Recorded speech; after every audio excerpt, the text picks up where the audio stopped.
Good morning. Good morning. I'm Dawn Stephen, and not used to talking into the microphone, just used to talking very loud. Yeah. It's okay.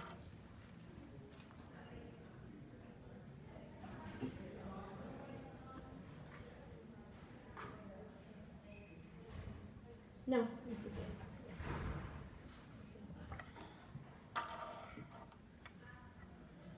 Okay, so I'm the literacy coach at Drew this year. I've done many things here. This is my 14th year here. So I've seen it all when it comes to literacy at Drew. And this is an exciting, I think, chapter in our literacy journey for our school. One of the main reasons that we adopted EL at our school is that one of the main tenets of EL is equity for all kids. And so it was something that our school was really lacking. What was happening around literacy in our classrooms was really varied, and EL really promotes itself as a foundation of equity for all kids. So what the kids have access to in the classrooms is there's a baseline for all students, which is great, and that's a high level baseline. So all the kids have access to these really great complex texts, which is a super great investment for our school and for your kids. So it's a high level, equitable baseline for us to start from, and then we can go from there, and really the sky's the limit. So last year we had EL from 3 to 8, and we had the first edition. This year we have EL K to 8, and we have the second edition in K to 5. So this is kind of the three basic tenets of EL. There's mastery of student knowledge and skills, a focus on high quality student work, and a focus again on character, which will relate back to our SEL work for those of you who were here last month. So EL is built around what's called modules, and there are 4 modules throughout the year. And I put a dot near where each of the grades are approximately, for those of you who aren't familiar. So kindergarten has just moved into Module 2, which is called Weather Wonders. Grade 1 has moved into Module 2. Grade 2 also.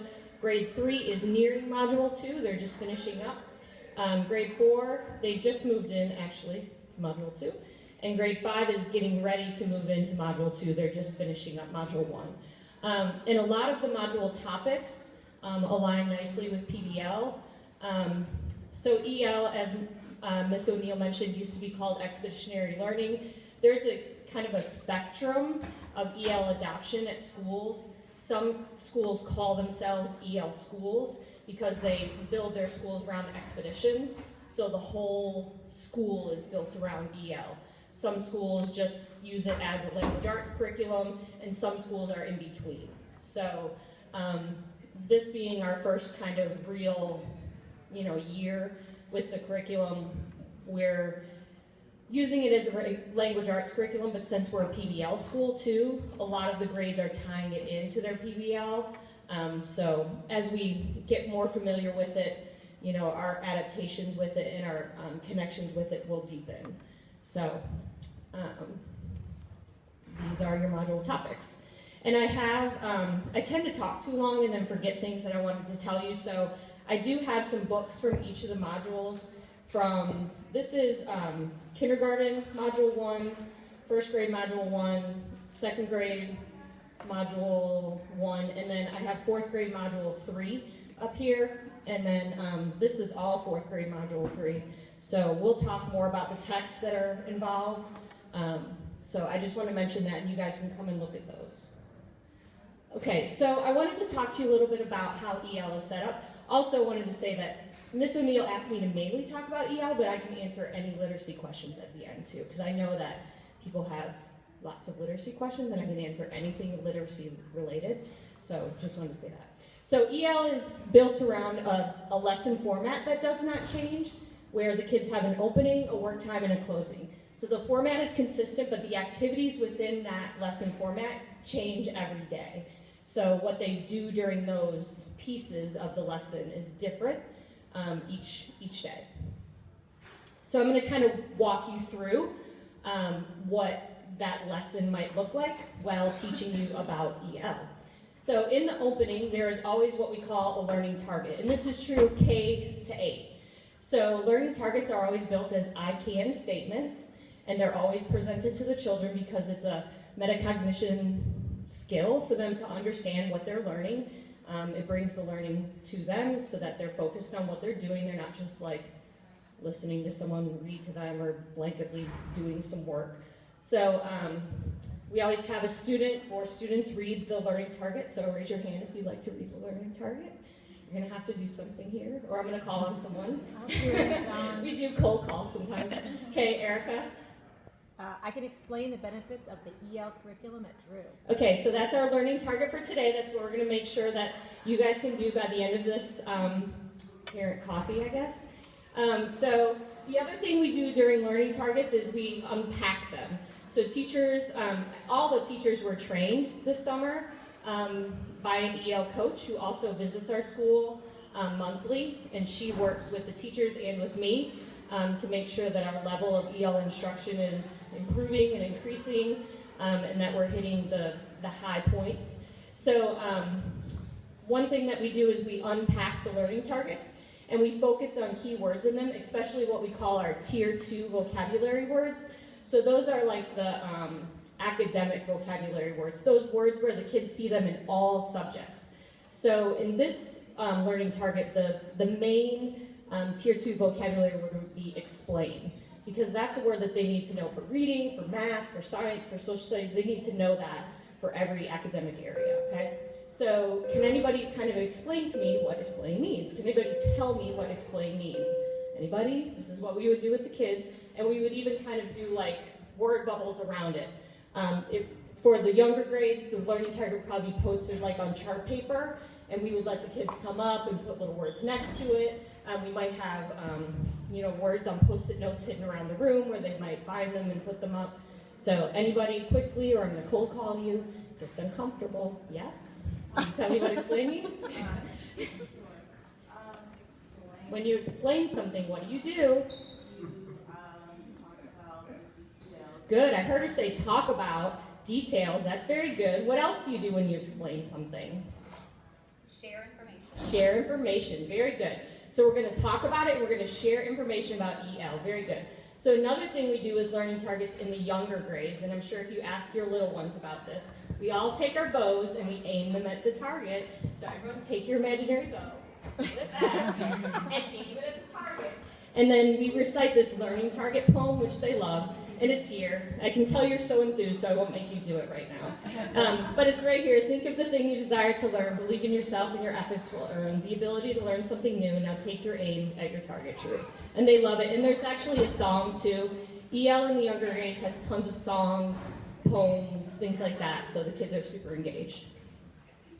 Okay, so then work time. During work time, it could be anything. It could be the kids reading themselves, engaged in a read aloud, which we're going to talk about, the kids writing, whatever. But it's always, it could be reading, writing, creating, experimenting, all of those things, a combination of those things, but it's always involved with interacting with text.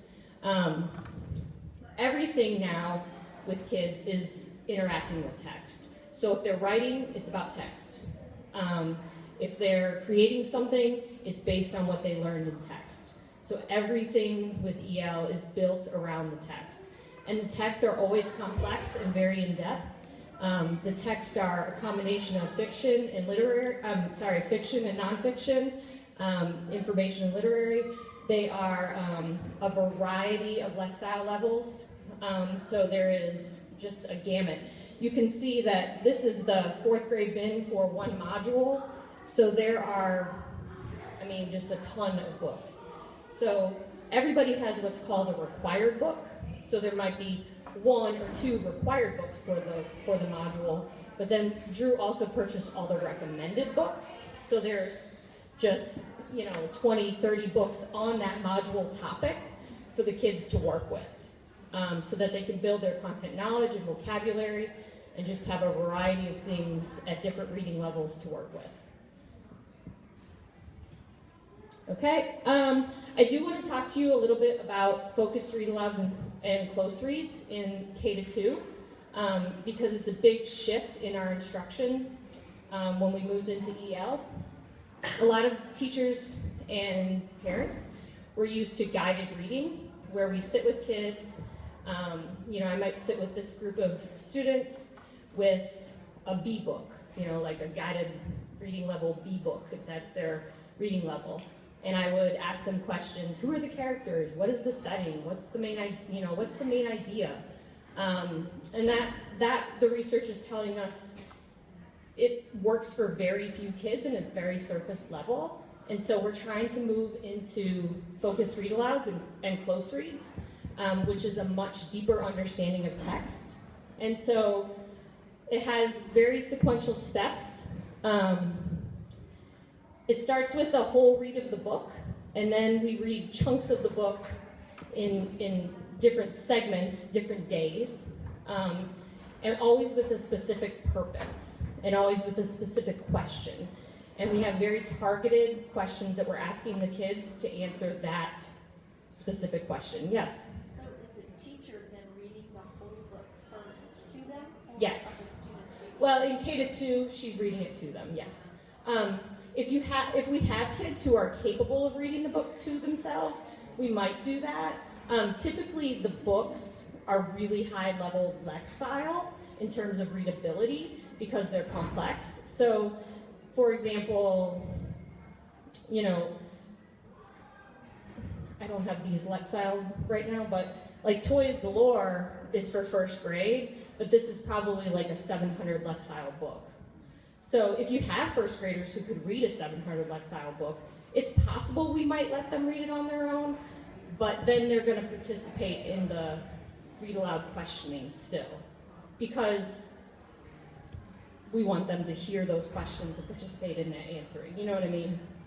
Okay. So it's always tied to the writing and speaking activities. It dives into that important vocabulary, and it leads to a really deep understanding of the text.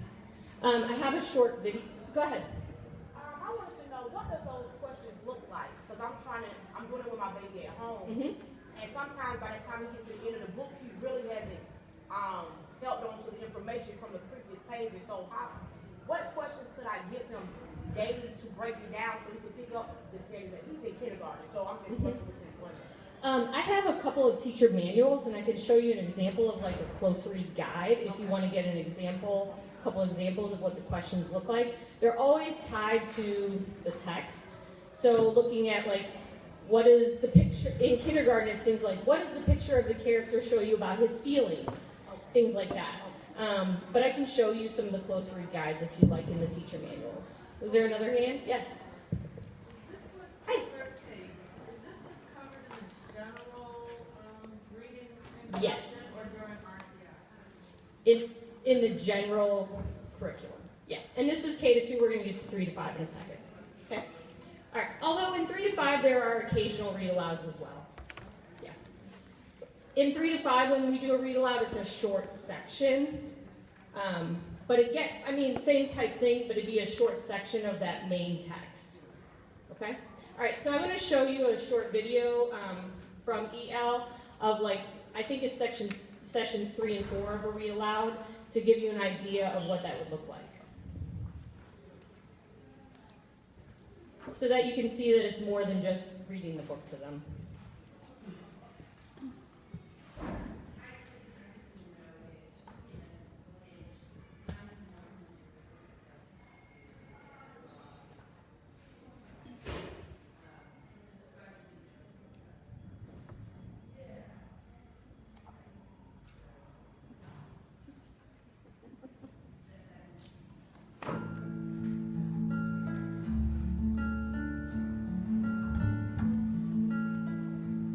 This is part 2 of the Close Read Aloud in the Primary Grades video series. In part 1 of this video, Sarah read the entire text aloud to students and introduced the focus question. She then began rereading key sections and guiding students to interacting with the text, following a carefully crafted sequence of text-dependent questions that lead to answering the focus question. In this second part of the video series, Sarah will continue to engage all students in deeper analysis and guide them through a culminating task, So the focus question for today, how does the rain coming affect the characters? A deeper gray descends. Descend means to come down. During session 4, Sarah rereads the next section of Come On Rain, continuing to deepen student thinking through wait time, student talk, and modeling. Students add thinking to the co-constructed After the Rain anchor chart, identifying new vocabulary, which moves them toward answering the focus question, how does the cool, wet weather affect the characters? Another thing I did with the sentence frame was I had 2 kids model it for the whole class, not just what the sentence frame should sound like, but what the other person should be doing at the same time. And I picked 2 kids specifically who I knew had trouble focusing during those breakaway sessions and the think pair shares. So that way, when they went to go sit, they had already had the opportunity to say that and show others that they could do it as well. I try to prioritize based on what the big learning is, for them to have to think about how the weather affects Mama and the other characters. So the music sounds fun and sparkly now. Why do you think the music changed? Why does it sound different? I noticed when I did use wait time, the kids were able to grapple with what they're trying to learn. It's so much more beneficial for them to have that time to think. Let's see, I see a lot of people have some ideas. Sam, what do you think? Why does the music sound sparkly?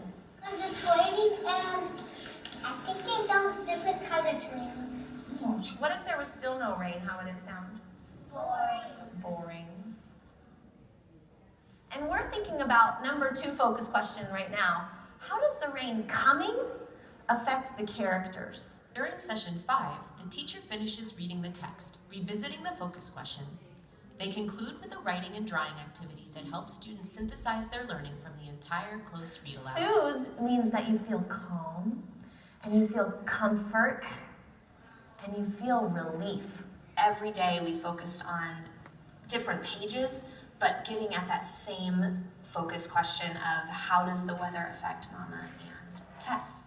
Can you show me, what would you feel like if you were being soothed?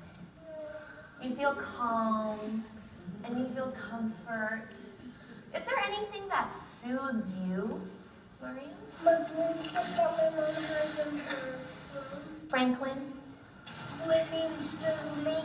Huh? Swimming soothes you? I love how you used the whole sentence. You said, swimming soothes me. We finished up the last page and then started our culminating task, which was to compare how Mama felt before the rain and how she felt after the rain. And they had to draw and write about it.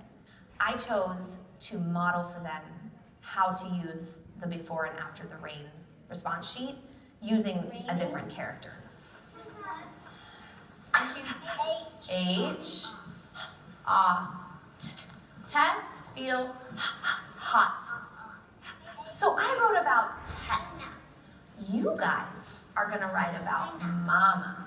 Beep. So for this last part, she pretty much shows them working. So for the last part, she pretty much shows them working, but that gives you a good sense, I think, of how it's more than just reading them the book. So it's focusing on vocabulary, it's focusing on things. The big picture, relating the text to answering the questions. So it's a deep understanding of the text. So is Questions, that yeah. Is that like a week? Is that 2 weeks? Is that? So, since this is pretty new for the teachers, a lot of them are like, do we have to read it 5 times? Because usually it's about 5 sessions for a book like Come On Rain. So it's typically about 5 sessions. The first session is the entire text, and then after that, depending on the book, it's usually they pick out key sections, so it's a few pages or, just key sections. But it's usually, a close read is usually 4 to 5 sessions. Yeah. So is that a week? I mean, Yeah, it's a week, but it doesn't take your whole work time. You know what I mean? So, your first session is long, maybe 20 minutes to read your text.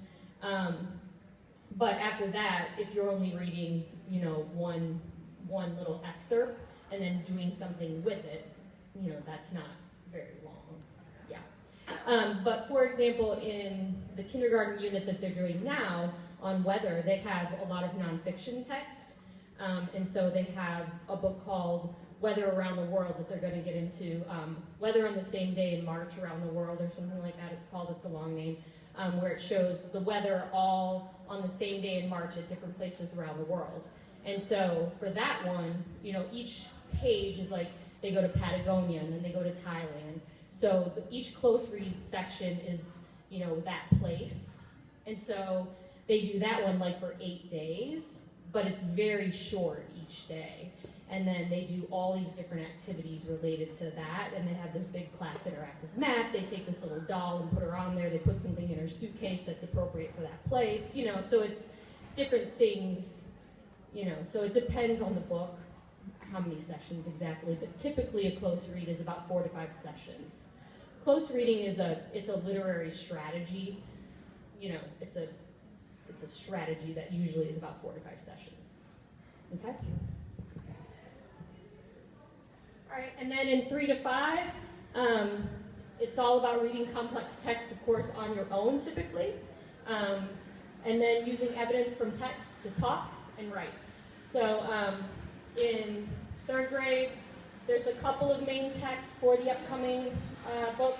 The main one is Bullfrog at Magnolia Circle. In 4th grade right now, they just got into animal behavior, animal defenses, which is a really pretty heavy nonfiction, almost like a reference book. And they also have one called Venom that goes along with that. And then in 5th grade, they're using The Most Beautiful Roof in the World, which is a lovely book about the rainforest. And so it's all about using those books to talk and write and complete activities. So that's what they do in 3rd to 5th, is really reading on their own. Built around those learning targets for the day, what are they focusing on?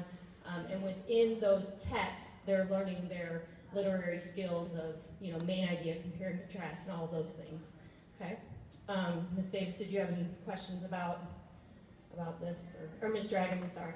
I was calling your son's name, sorry. Around, how does this tie in with preparation for the milestone? Mm-hmm. I know it's a big deal in 3rd grade, especially in 5th grade. Yep. How does that prepare them for the amount of writing and the type of writing that they have to do?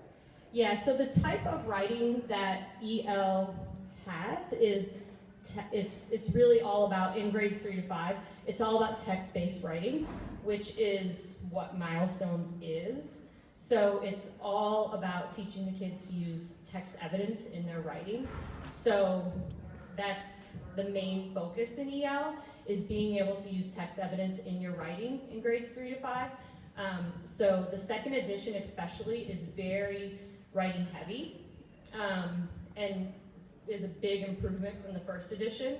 So yeah, we've been really happy with those changes.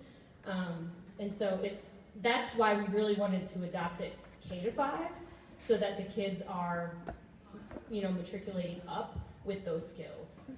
Steve, the first book that was covered in 5th grade, Esperanza Rising? Excellent. PBL night, when they did the monologue. Yeah. Excellent. Yeah. There's no way I could explain to my child the complex issue of immigration. The Universal Declaration Yeah. of Human Rights, yeah. Yeah. That's fun stuff. I think that's the other thing, is the text complexity, which you also, Yeah. that's the other issue, not issue, but the other piece of the milestones is the text. The other piece of the milestones is the text that the students are reading is very complex. So if you don't have, if you don't know how to access the text, you haven't been exposed to the text, if I'm a 5th grader and I'm on a 3rd grade reading level and then I get to milestones, that is really, really challenging. And for some kids, it's defeating, So the fact that they're being exposed to this very high, highly complex text on a regular basis, it makes it much more accessible for them when they get to the milestones, even some of our more struggling readers. That's for each grade level.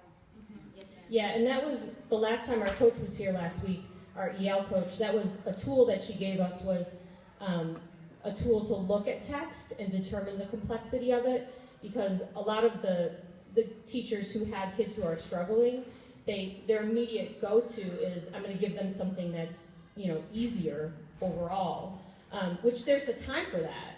And the kids need things that they can read and access easily to practice their decoding and their fluency. But we do need to provide everybody an equitable level of access to complex text. And if we need to read it to them, then we read it to them. Because the kids have the ability to understand and dissect the complex text. And it's our job to make sure that they have that. It's not a fair shake to just give somebody, a printed off worksheet from, Scholastic or something and be like, here, this is what you can read, so that's what you get. No, everybody gets this. It's our job to make sure they access it, So really educating ourselves on what is good complex text, and how do we deliver it to everybody. That's the work that we need to engage in. So it's a shift in mindset, but I think it's a good shift. And so another good focus of EL is habits of character. So it's embedded in the curriculum. It's also explicitly taught in the lessons, and it's also practiced in protocols. So EL is really heavy on protocols. We're going to do one here in a second. These are some of the habits of character that we focus on, and they're just throughout the lessons. So one of the protocols that the kids love, and that Miss O'Neill said when she went into an SEL lesson the other day, they were actually doing this exact protocol, but it comes in our EL work, it comes right out of our EL curriculum. It's called back-to-back, face-to-face. So the teachers make these anchor charts, but they're also provided online. So when we make our EL lessons, a lot of time they look just like this, and we can embed them right into our slides. So I'm going to teach it to you, and then you guys are going to do it. So it's called back-to-back, face-to-face, and Miss O'Neill and I will demonstrate. So the first thing you're going to do, I'm going to give you a question once you have a partner, but you're going to find a partner, and you're going to stand back-to-back, and we always say be respectful of space, none of this, because they love that. So you listen to the question, and then you think first about what you're going to say. And we always tell them, during this time, while you're standing back-to-back, you're actually putting your thoughts together into complete sentences so that when you turn around and you're face-to-face, you have something meaningful to say so that you're not just like, what did you do last night? Okay? And then when I say face-to-face, you're going to turn to your partner and you're going to discuss the topic or the question that we asked, okay? And then when I say back-to-back, you're going to move and find a new partner, okay? We're going to do 2 rounds, okay? I have a second question for you. Got it? Questions? Now's the chance. Okay, so back-to-back, which means stand up and find a partner. Back-to-back.